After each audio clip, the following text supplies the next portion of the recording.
Welcome to the ProtoART. Be sure to like and subscribe for new content.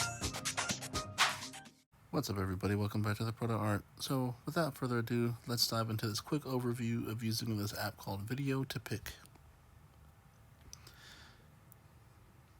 Now I'm using the free version, which does come with a lot of ads, unfortunately, but it allows you to use this really simple and useful tool of extracting single frames from video with it. So I have two examples here. One is a video that actually was a GIF file I found online of multiple lighting angles.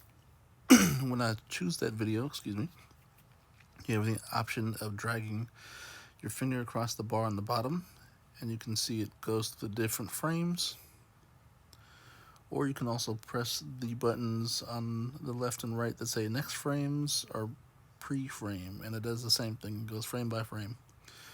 So this is a tool I found useful for an example of if I'm trying to find a reference from a video. I've also mentioned in a previous video of a few websites you can go to for figure drawing. So I use that for this. So I'd find like a lighting angle that I liked to draw from, so like something with extreme shadows like this.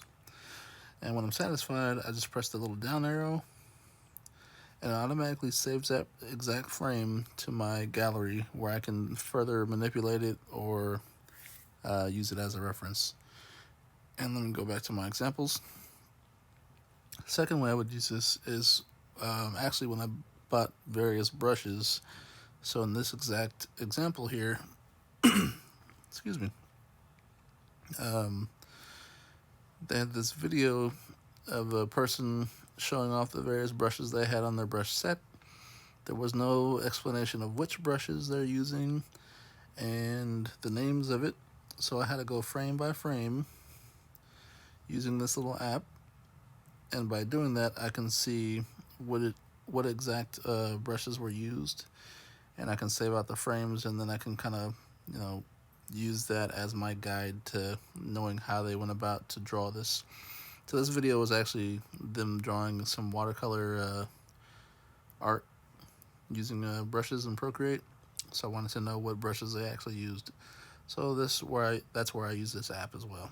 But anyway, that was a very quick overview of this app. You can of course edit a few things in here. Again, there's a lot of ads and stuff with this app, so you would have to pay to remove some of the ads if you wanted to, but you can save the exact frames to various social media platforms and stuff like that too. And I believe if you hit the little button there, it gives you an option to crop the image. So if you wanted to, you can crop this down a little bit.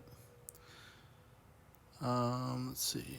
I think you can annotate, add little notes if you wanted to, and add text, and then also import stickers that they have or emojis and stuff like that,